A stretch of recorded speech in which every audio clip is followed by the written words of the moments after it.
Have a seat. Thank you very much.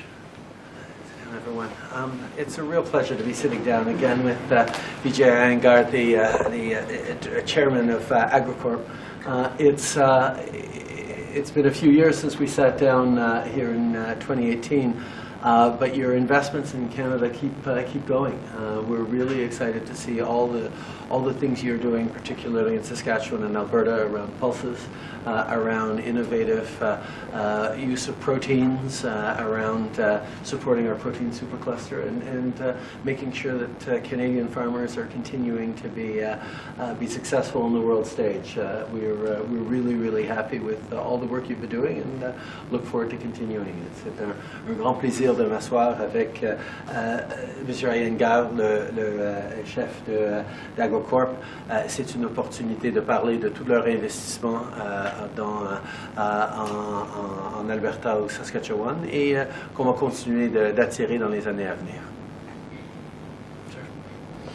Thank you very much. It's really kind of you to meet us again here in Singapore, and it's always a pleasure to see you after 4 or 5 years since you last came here. Canada has been really an exciting place for us, great ecosystem, and we look forward to the continuous progress that we have made there. Lots of innovation taking place, particularly in the pulses area and the protein cluster as well. Earlier this year, I've assumed the presidency of the Global Pulse Confederation, which is the apex body for pulse business around the world, and Canada is a hotspot for us, and we look forward to working together with the Canadian industry on progressing the cause of pulses. Pulses is also featuring now featured in COP27 and likely to feature in COP28 as a possible solution to the increasing global greenhouse emissions, and that's something which we are excited about. In a small way, we are also contributing to doing what is right and doing what is good for our future. More than just a small way, but thank you. Thank you for that. Merci beaucoup tout le monde.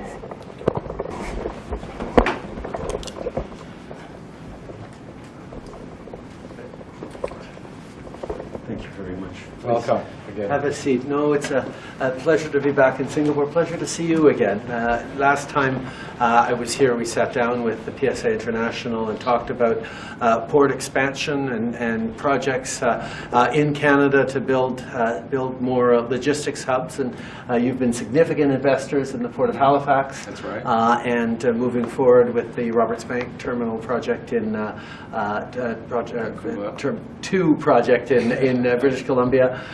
And I'm really looking forward to hearing your perspective, not just on Canada as a logistics hub and a key mover in the world, but also looking at the indicators that shipping is around the global economy. You can see after COVID, as consumer confidence went up and down, there were direct impacts and leading indicators from everything you were doing. So listen, it's a pleasure to welcome you here, pleasure to talk about how Canada can continue to ease supply chain challenges around the world and be a reliable partner.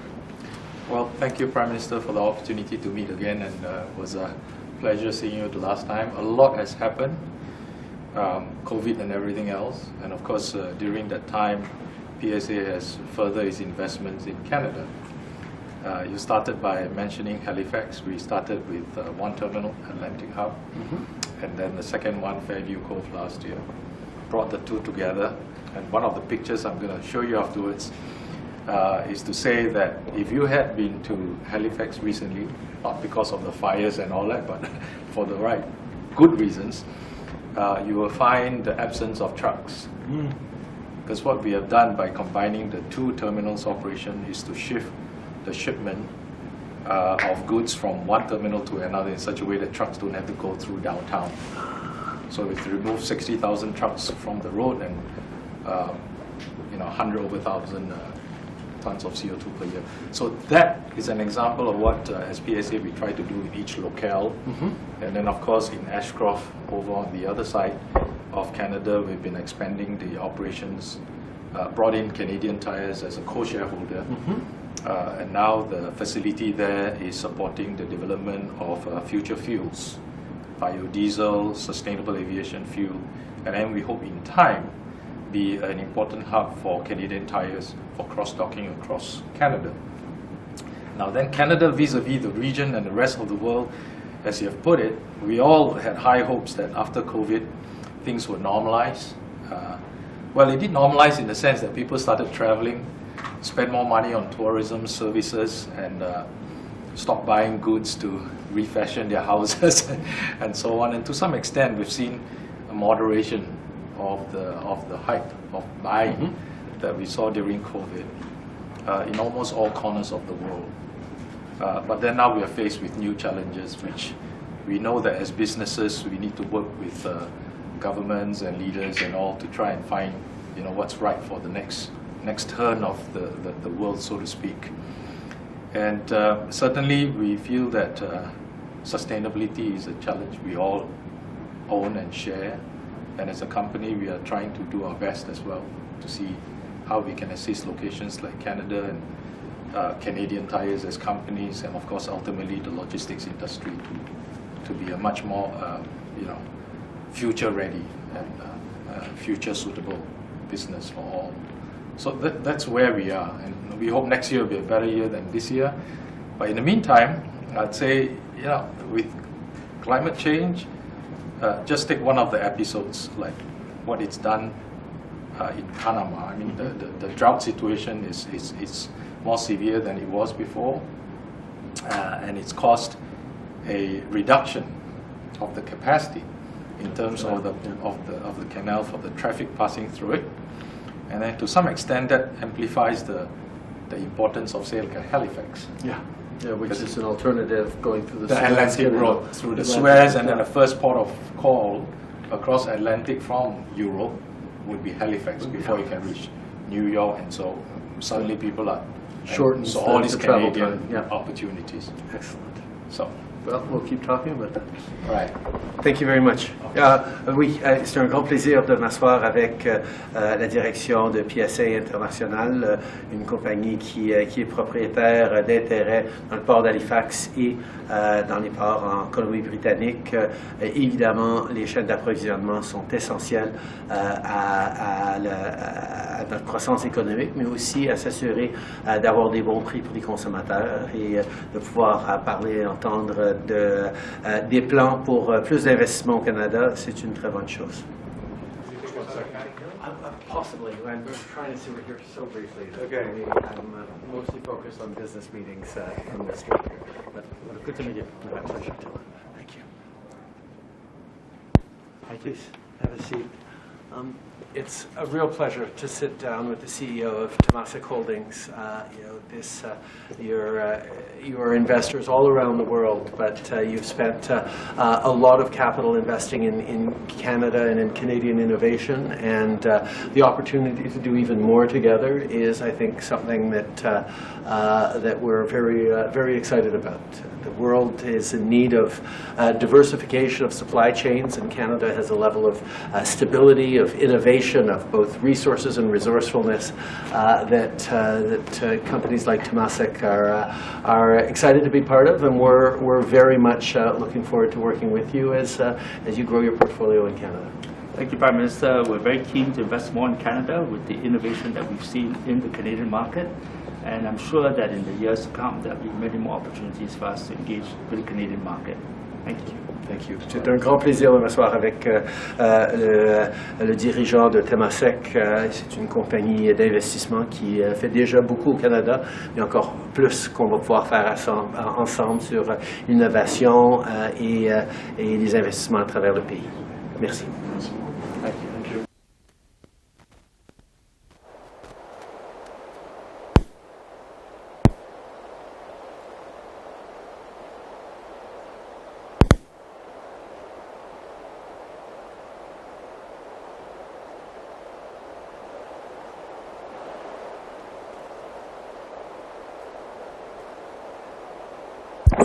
Significant investments in Canada over the past number of years since we last saw each other here. Yes. But also lots more to do. I know there's a real interest by Canada in engaging more substantively here in the region, but also drawing in investors from the region to do more in Canada. I think as the geopolitical situation continues to shift in unpredictable ways with all sorts of different factors, a lot of people are looking to Canada and the opportunities, the stability, the growth, the diversity, all the things that that provide reliability into the future. And we're very excited about talking about what more we can do together to create good jobs and economic opportunities, not just in Canada, but around the world. Thank you. Well, thank you for the opportunity to meet again. Indeed, we have been investing in Canada for many years. And as Prime Minister said, in recent years we stepped up quite a bit. All because we had a meeting in 2018. Right? That's, of course. No global factors involved in that. Of course. We do have some amount of capital to deploy, and Canada offers, you know, the many good conditions, and you have many good companies, you know, and assets, which we are interested in. In some cases, we have already done so. For example, in the real estate area, you might have seen that we made a very large investment into the Dream REIT, as they call it. I think it's more than $3 billion. We also have teams looking at infrastructure, and of course, you might say the standard listed companies. We also work with some of your fund managers in Canada, you know, household names really. In addition, also some of our peers, you know, you have many great pension fund managers whom we work with. Sometimes we compete with, but mostly collaborating. So we certainly look forward to doing more. Thank you. Thank you. C'est un grand plaisir de m'asseoir avec le dirigeant de GIC, une compagnie d'investissement ici à Singapour qui a des investissements au Canada. Il va continuer à faire des investissements pour créer des bons emplois et de la croissance économique au Canada et à travers le monde. Merci.